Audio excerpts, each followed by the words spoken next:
Welcome back, YouTube. I'm very excited to be able to finally review the Keltec PMR-30. Excellent handgun. I've had the chance to take it out and shoot it, and it's a really fine shooting piece. Excellent trigger, all that. But basically, we've got here a semi-automatic 22 Magnum rimfire that holds 30 shots. You get the gun brand new. It comes with two 30-round magazines. The magazines fit flush with the bottom of the frame, which is a nice feature. The magazine release itself is a button down here on the heel of the frame. Basically European style magazine release. Okay. Your safety's ambidextrous. That lever right there. Up is safe, down is fire, of course. Your slide release is not ambidextrous. It's right here on the side. This button right here. Alright. Very cool little setup. It is a lock breech gun. 22 Magnum. Now when you get the information from Keltec, they basically say that only the CCI Maxi Mags should be put through it, or similar ammunition. We put the Remington through it, and we tried two different loads of the CCI, and we didn't have too many issues. But a really cool little gun. I'll let the range test just kind of be the judge as to the way I feel about it. But what I would basically say this gun has going for it the most is that, for one, if you've ever priced the FN57, you realize that if you compare, of course, the price of the two to this, basically, that you could basically buy two or three of these for what an FN57 would cost. The 57 is a great handgun. I like the theory of it. I like the caliber it shoots, but for having 30 rounds of 22 Magnum in your hand in such a light package, if you guys have never handled one, these things are extremely light. Alright, even loaded. 30 rounds of 22 Magnum ammunition really doesn't add a whole lot of extra weight. I can really see this being a great carry rig. I mean, to be able to pump 30 rounds of 22 Magnum into somebody, if need be, that's a pretty dang deadly thing to have at your disposal. Now granted, I love a 45 ACP as much as the next person, don't get me wrong. But with proper shot placement, the 22 Magnum is extremely deadly. Okay? So this little setup has got a lot going for it. I'll show the range footage here in a bit, but it shoots high at about 25 meters. But I noticed out to 25 meters and further, I was hitting 8-inch gongs with fairly boring regularity at that distance. So I can see this as being a very viable combat handgun with proper shot placement. I emptied a 30-round magazine into an old microwave at about 50 yards, and I hit my target every time. I put a nice little spread about, I don't know, pie plate big at 50 yards, but 22 Magnum definitely possesses the power to do the trick. But basically, let's move on. I'm going to cover disassembly, reassembly, and we'll show some range footage.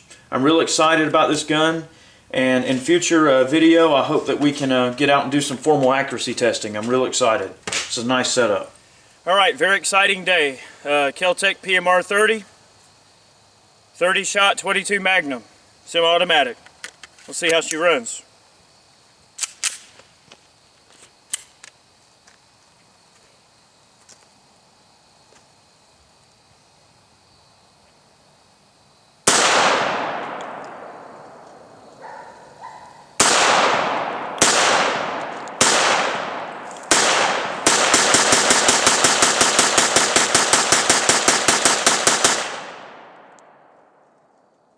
Run sweet.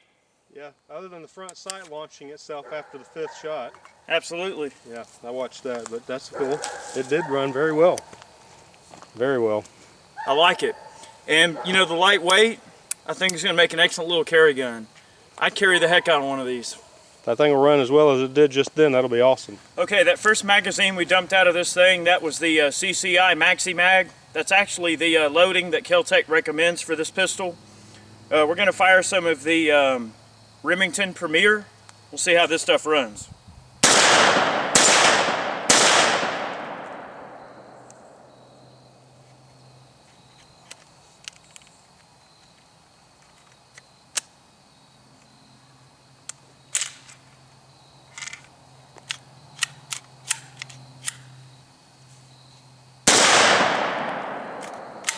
That was a failure to feed right there is what that was.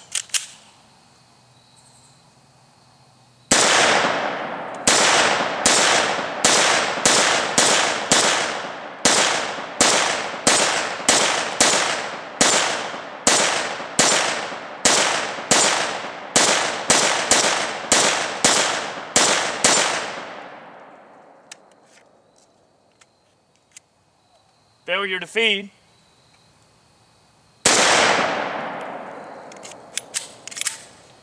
Two failures to feed with the Remington Premier. Alright, we had a couple of failures to feed. We're going to try some of the CCI game points, which is similar to the Maxi Mag, except this has a soft point type bullet, you know, a expanding hunting bullet. We'll see how she runs.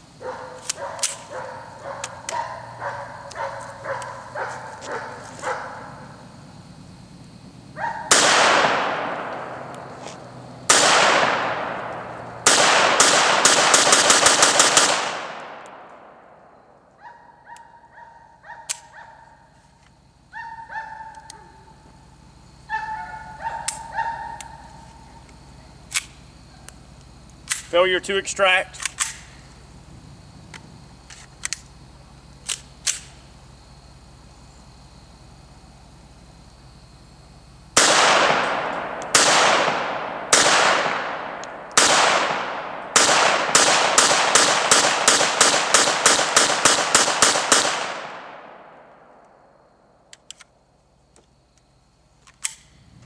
So, out of 3 magazines, we had 2 failures to feed and a failure to extract.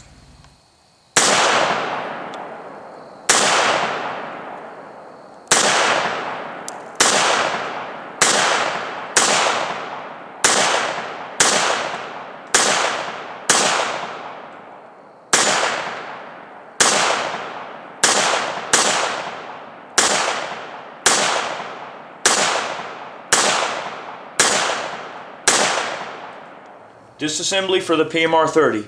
Very straightforward operation, and in theory should require no tools at all. Alright, first you'll begin by dropping your magazine. As with any weapon, we're going to make sure it's unloaded. The magazines are polymer. I'll take apart a magazine in just a second, but they're just like any other type of magazine. They come apart pretty much the same way. Go ahead and pull the slide to the rear. Check the chamber. There's nothing in it. Alright, magazine's out. This weapon's empty. Go ahead and begin by pressing out the action pin. Right there from this side you can see it protruding in front of my index finger. Just give it a push. Kind of hard, you know, let the meat of your finger kind of get in there and grab it. You see it protrudes from the other side here. We're just going to reach, grab it. We're going to pull that pin right out. Alright, set your action pin to the side. You don't need it right now. Alright, you're basically going to take the slide and all the guts. Just take your thumb on the back, push forward like this, and that removes the slide, barrel, recoil guide rod, spring, and locking block assembly from the frame. There's no further disassembly required of the frame itself and the trigger mechanism for basic maintenance. Just take a toothbrush and a little solvent, scrub all this down, or if you've got a air compressor, just take and blow it out real good, because the 22 Magnum does leave a little bit of unburnt powder in these guns sometimes, from what I've seen. Alright, so now we're just going to concentrate on this thing. Take it in your hand like this. Go ahead and pull back on the recoil, guide rod, and spring. And basically what you're looking to do is just separate it. See how it kind of pulls down? Pull up like that, gently release the tension, and your spring comes out and guide rod, set it to the side. There's a little plastic polymer buffer that sits right here on the front of the slide. You want to make sure that you get that back in before you put it back together, but set that somewhere safe. You want to keep it clean. Alright, to complete the disassembly, go ahead and slide the barrel forward. Lift up your little locking block.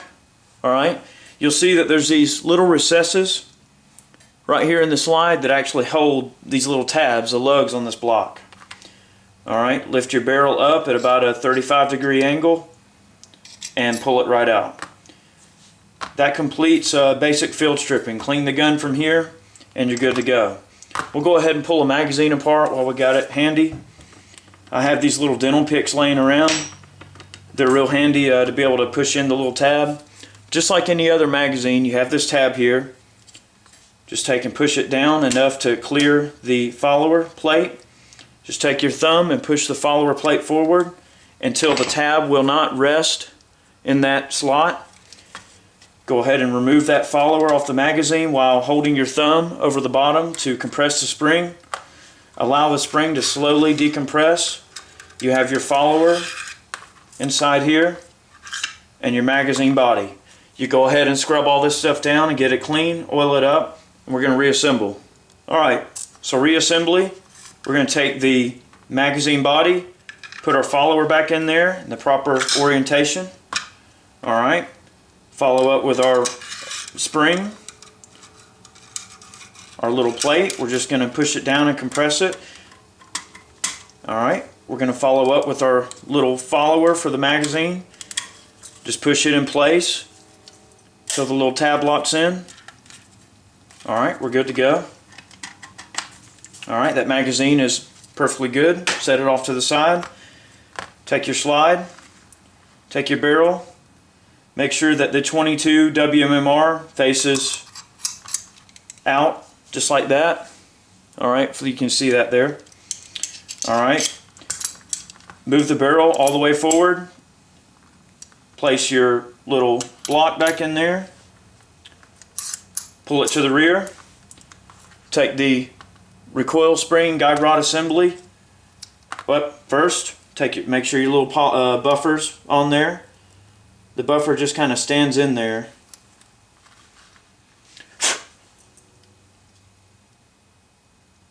Let's see. Like that. Here's a little buffer. There's two ends to this recoil guide rod assembly. One end is kind of a tapered end. The other one has like a little, almost like a C washer or a small like washer piece on there. See there? That's the piece that you want to be against the buffer. So go ahead and place that against the buffer and kind of start it into the little hole there. Push the barrel assembly as far back into the slide as you possibly can. Go ahead and compress that rod.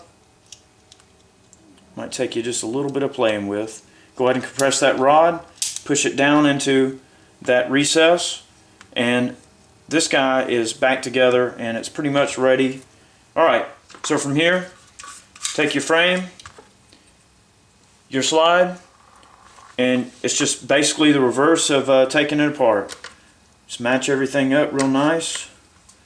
Now, one thing I want to note, when you get to this part where there's the guides on the frame, you want to go ahead and give it some downward pressure right here. Push down and back like that. Alright, push your action pin in there till it snaps in place and you're good to go.